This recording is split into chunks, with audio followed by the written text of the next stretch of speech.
I'm Joe Catalano with an AM Quincy news update for Tuesday, April 29th. Two young men are facing charges in connection with a stolen motorcycle in Quincy yesterday. Police say 20-year-old Christopher Tice of Quincy was driving the motorcycle erratically in West Quincy and Quincy Center, speeding, running stop signs, and driving on sidewalks. Plainclothes officers caught up with Tice at the Jiffy Lube on Washington Street in Quincy Point at about 2:30 yesterday afternoon after he tried to flee on foot.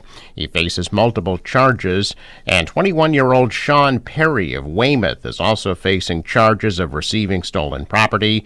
Police say the motorcycle was reported stolen in Milton. Another merger of Bay State financial institutions is in the works, and for the leaders of Eastern Bank and Harbor One Bank, it's a personal one. Under a pending agreement, Boston-based Eastern Bankshares Incorporated would acquire Brockton-based Harbor One Bancorp Incorporated for roughly $490 million.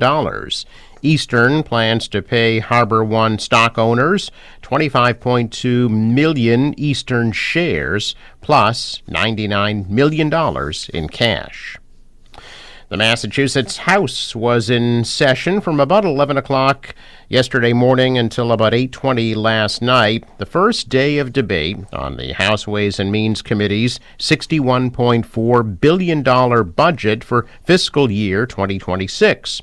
Coming into the week, representatives filed 1,650 amendments to the committee's spending plan, proposing to add at least another $2.5 billion to the budget.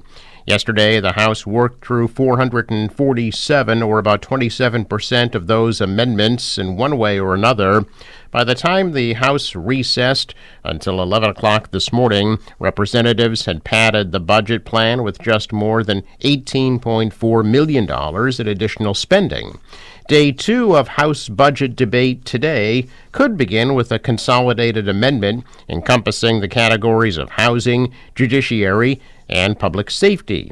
Representatives huddled at 7 o'clock last night to start hashing out which of those amendments will be folded into another consolidated amendment and which one would be scuttled. The House is set to return to action at 11 o'clock this morning. First, members will hold a meeting on amendments categorized as public health, mental health, and disability at 10 a.m.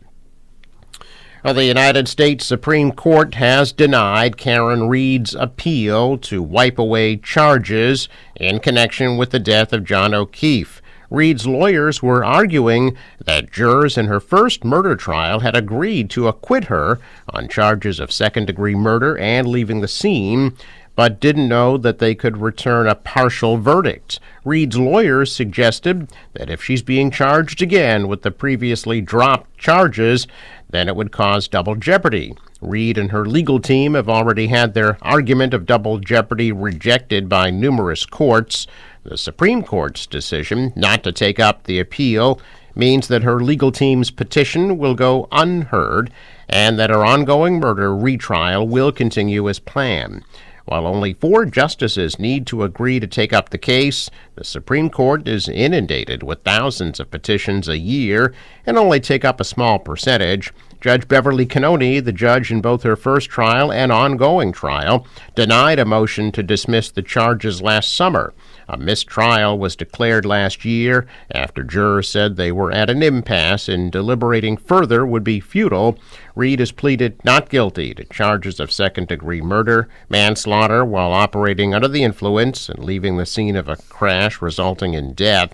Jurors returned to Norfolk Superior Court in Dedham yesterday for week 2 of witness testimony in Read's retrial. 2 historians will explore the history of slavery and freedom in Quincy during the 18th century at a special presentation at the Thomas Crane Public Library in Quincy Center tonight. Cabria Baumgartner and Gabriel Rayburn will present the next Quincy 400 lecture series in the Richardson Building of the library from 6:30 to 7:30 this evening. The program will include their original research on the experiences of Black and Indigenous people who were enslaved. Baumgartner has authored a book about enslaved people in New England and is a tenured faculty member at Northeastern University. And Rayburn is an associate fellow at the Hutchins Center for African American Research at Harvard University. The program, presented by the Friends of the Thomas Crane Public Library, is free and open to all. Check business news. This morning, stocks are mixed. The Dow is up 114 points. The Nasdaq fell 16. The S&P rose 3. Asian stocks mostly higher after U.S. stocks drifted to a mixed, quiet finish ahead of a busy week of corporate earnings and economic data that could bring more bouts of volatility. The dollar was up, the euro was down, and oil at $61 a barrel. In sports, Celtics and Magic back at it tonight for Game 5 of the NBA playoffs at 8:30 at the Garden. The C's lead that series 3-1. The Red Sox are in Toronto against the Blue Jays tonight at 7. The National Weather Service forecast.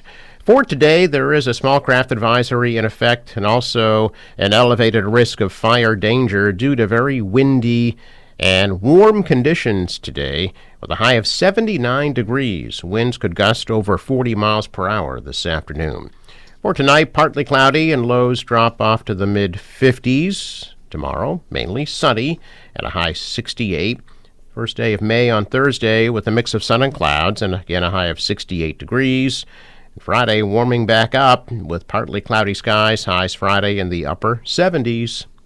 For the boater today, waves 1 to 2 feet. The wind southwest right now 5 to 10. Increase to 20 to 30 knots later today. There's a small craft advisory in effect through this evening. High tide 1:21 p.m. Sunrise 5:41, sets at 7:41. I'm Joe Catalano with an AM Quincy news update for Tuesday, April 29th.